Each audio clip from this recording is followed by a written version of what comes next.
Sorry, might need the excuse me. Might need to turn my microphone up again.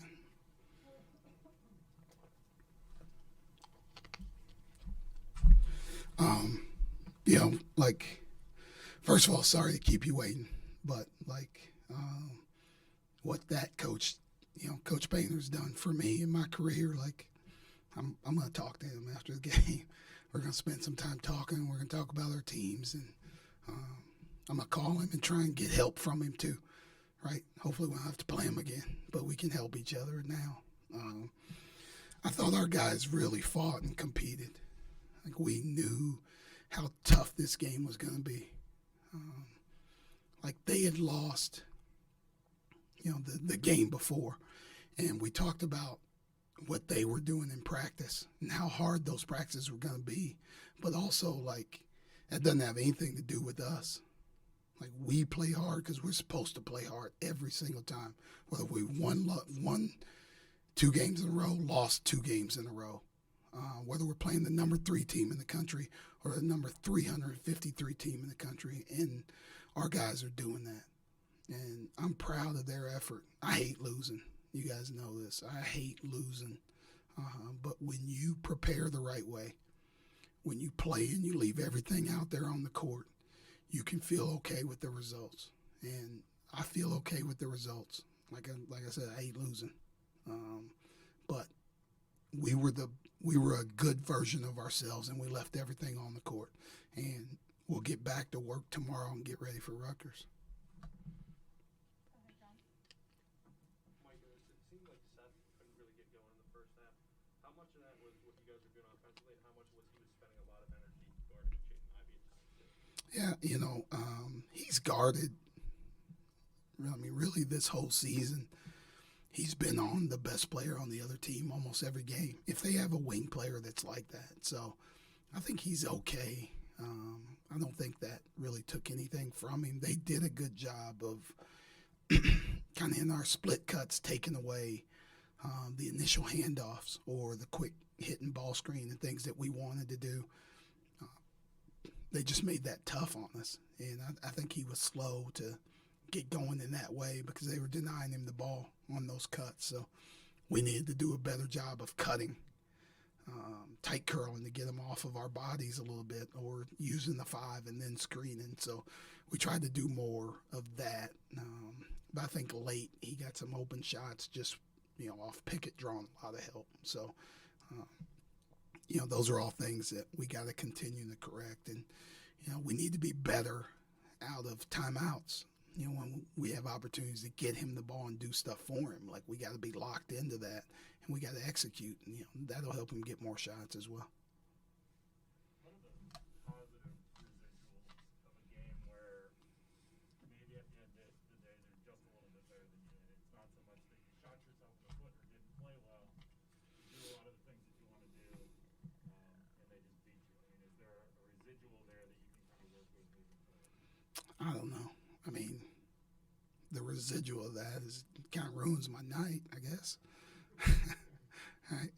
I'm going to walk upstairs and I'm going to watch this film and figure out how we can get better. The residual of this is, I'm going to always fight for our program. I'm going to do that first and foremost.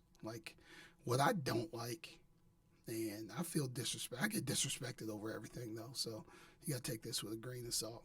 I don't like when people say that loss sucks for Indiana and that's a bad loss. We're not a bad team. We're not.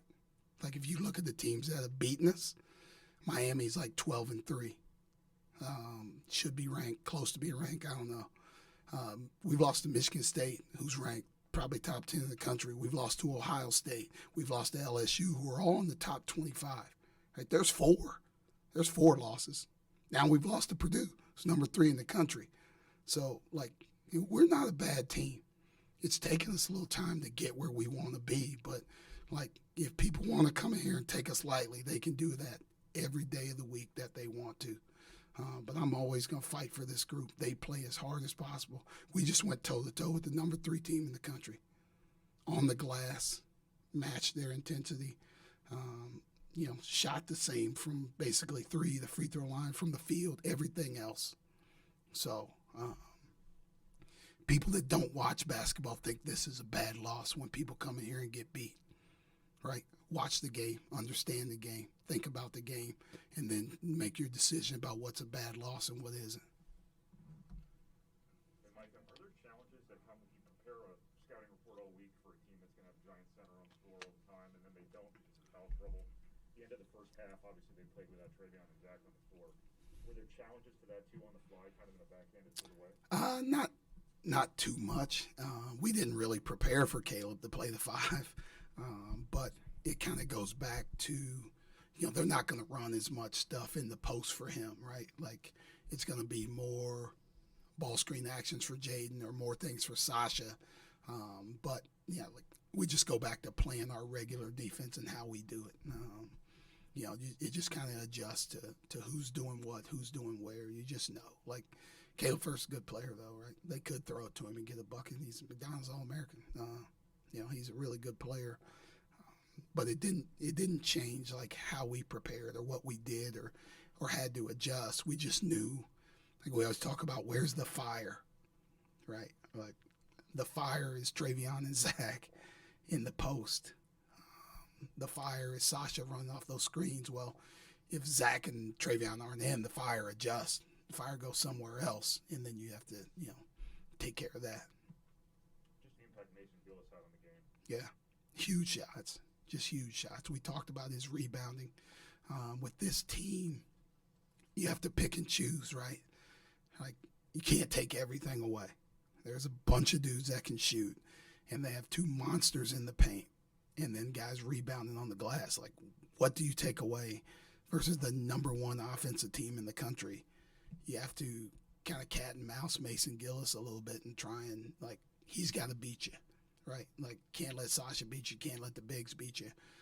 They can't, get kick out open shots for Isaiah.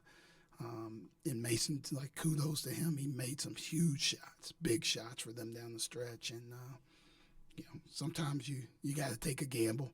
Sometimes the gamble works for you, and sometimes it doesn't. I'm not much of a gambler. I'm pretty cheap with my money. Micah, how do you think your team played overall tonight, guarding Jaden and Travion, and overall, what still needs to improve down the stretch? Yeah, I thought we did. I thought we did pretty well defensively. They scored 74 points. I don't know what they came in averaging, but a lot, 89, something like that. Like we got them to play more of our tempo, more in half court. Play against half-court defense. We did a great job of getting back. They're so good. Jaden's so good at pushing the ball in transition, getting to the basket or kicking it out for threes, and we tried to eliminate that, and I thought we did. And then we forced it into a half-court game, and then you just do the best you can. And I thought our guys did that. I thought we fought, like, as hard as we could, and, there were some things that, like, we played some zone. We played 3 different zones. And sometimes it worked, sometimes it didn't. But you got to change things up. They're so good at reading what you do and getting into the feel of things and into a rhythm. They make it hard on you. Like for us, we have to play the exact same way.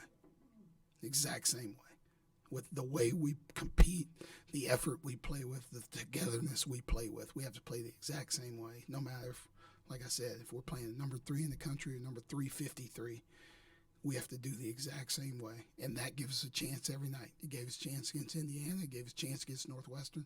It gave us a chance against Purdue. And it'll give us a chance against Rutgers. Mike, it's kind of tough to fixate on the last 2 minutes when you made 9 straight going into it. But did you like the looks that you got at the end and just kind of how you came out of that? Yeah, it allowed them to kind of take away what we were doing, like when they got up. Like, Travion gets a 3-point play. Now we're down a little bit more, now we have to kind of change what we're doing, try and get a quick win here because we're up against the clock a little bit. And so that took us away from what we wanted to do, right? If it's a 2-point game or a 3-point game, 1-point game, we probably stay with what we were doing in the pick and roll.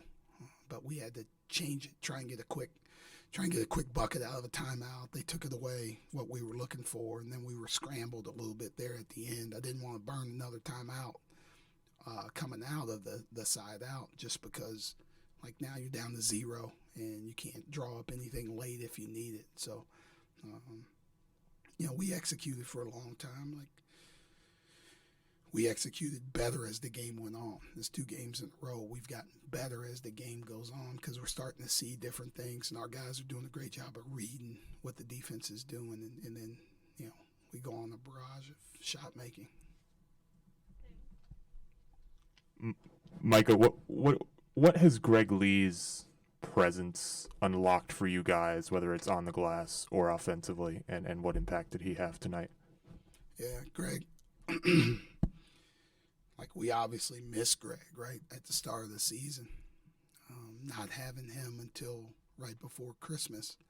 And then the time that he would have had, like, he needed the 3 games that we missed more than anybody to get his rhythm back. He got it a little bit. Greg can really score the ball. He can score the ball. We can throw it to him in the post. He can score. He can step out, face up, and shoot. And when we need some baskets, we got it to him around the basket. And he made some nice plays. We didn't hit him, right? We didn't make those threes, but he made nice reads when people start doubling. He's a weapon for us. And since he's been back, since we've been back since Christmas, right, we were plus 10 on the glass against Indiana. We were plus 12 on the glass at Northwestern. And we go even against Purdue, right? Like, we're starting to dominate on the glass, and he's doing it. His effort, John's effort, Jelani White's effort, total team. But those 3 guys are doing a great job, and we got to keep Greg's rhythm going, and because he can help us, he can get us easy baskets, which is what we need. Some more questions, John and Ben? Micah, you talked earlier this week a lot about this game and how close you were with a lot of people at Purdue. What were your emotions like leading up to this game, and did you feel like any of that bled into the game once it tipped off? I don't, not really. Not really. I knew this would be a tough game. It's not the first time I've done it, right? I've coached other places and left and had to coach against them again. So, like, it wasn't that big of a deal. I think, once the game got going, you're not even thinking about who's down on the other sideline. You're just competing. I saw a bunch of those guys before the game, right? So you get some of that out of the way. But, like, we're all friends. But we're all competitors. And, like, they want to win that game as bad as we wanted to win that game. And that was it. That was all my whole mindset. I'm pretty I don't even know what to say. I got like a one-track mind. And I was just locked into trying to help us win. And I knew Coach Paint was going to do that. And, and then once it was over, like, it's over, right? Sorry I made you guys wait because I was out there talking to him about different things. Not even about the game. He's telling me stories about stuff that happened. If you guys know Coach Painter, he likes to tell stories. But we were out there. He's telling me stories about different things that happened in practice and everything else. So now I can call him more and ask him questions about other teams when we start playing. So I guess that's the benefit of this.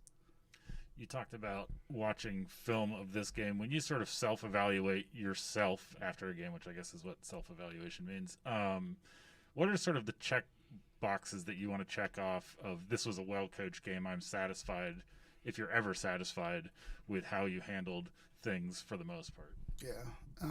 We had since we've come back from Christmas, and I had those days off, and I talked about it, I think, after the Indiana game. We really went back and looked at what was working and what wasn't working.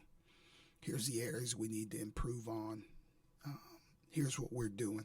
So I just look at those areas. What's our transition defense look like? Are we doing a good job there?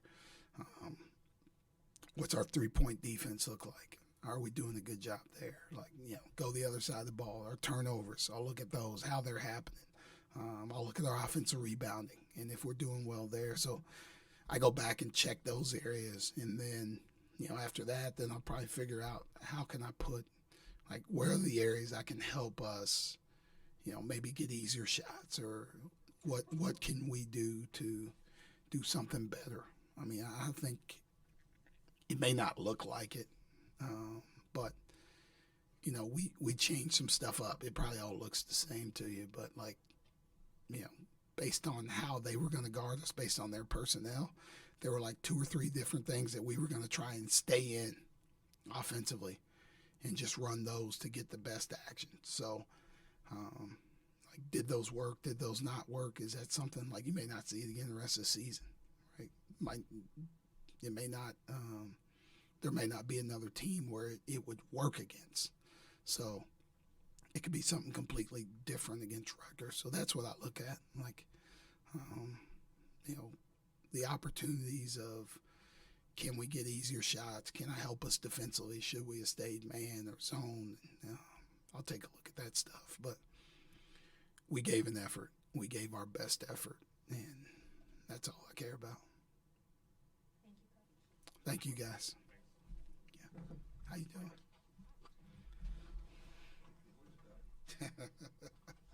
Quick turnaround.